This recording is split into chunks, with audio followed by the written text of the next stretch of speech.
Les deux équipes sont à égalité 1-1. Dwayne Wade ne peut plus incarner un rôle majeur en NBA.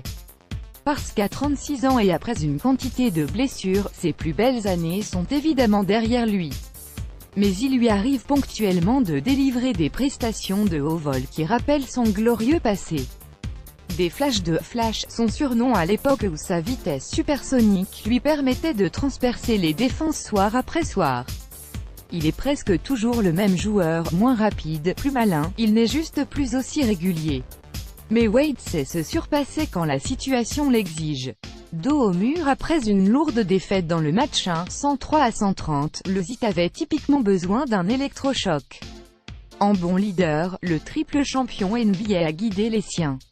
Il a terminé avec 28 points à 11/16 au tir en 26 minutes. En sortie de banc. Et Miami l'a ainsi emporté 113-103 contre Philadelphie. Ben Simmons, Philadelphie, Getty Images. Wade a d'abord fait la différence dans le second quart-temps. Les Floridiens étaient alors menés. Conscients que le futur Hall of Famer n'est pas un bon shooter extérieur, les Sixers l'ont laissé complètement libre pour tirer. Ses vis-à-vis reculaient de plusieurs pas pour couper l'accès au cercle et blinder la raquette. La star a réagi en trouvant sa zone de confort, à mi-distance. Wade a alors multiplié les paniers à 5-6 mètres. Il a converti ses 7 premiers tirs et les joueurs de Philly se sont mis à douter. Leur stratégie était à revoir. Cette adresse a permis au Heat de se débloquer offensivement. Il y avait soudainement plus d'espace pour les autres joueurs. Les joueurs d'Eric Spoelstra ont donc passé 34 points à leurs adversaires en 12 minutes, dont 15 pour leurs vétérans, tandis que les Sixers calaient à 13 unités. 14 à la pause. Miami s'est fait un peu peur en laissant Ben Simmons 24 points, 9 rebonds et 8 passes, et les siens revenir. Mais les shooters de Philadelphie étaient nettement moins en réussite qu'au premier match. 7/36 derrière la ligne à 3 points. Dwayne Wade s'est quand même employé pour anéantir tout espoir de remontée fantastique des Sixers en fin de match. Il a mis le panier pour la gagne. La série est donc lancée.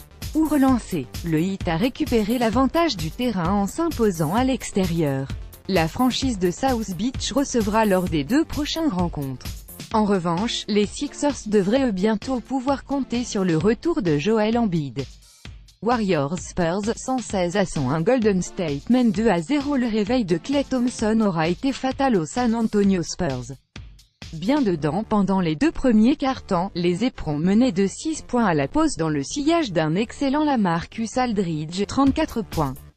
Ils pouvaient y croire. Mais tout va très vite avec les Golden State Warriors, même en l'absence de Stephen Curry. Thompson a donc pris feu dès le retour des vestiaires, 24 de ses 31 points inscrits après la pause, et les champions en titre ont creusé un petit écart.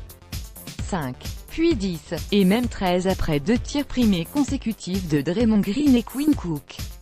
Ils ont ensuite tenu le score jusqu'au bout malgré quelques tentatives de Patty Mills. Les Californiens mènent désormais 2-0 alors que la série prend la direction du Texas.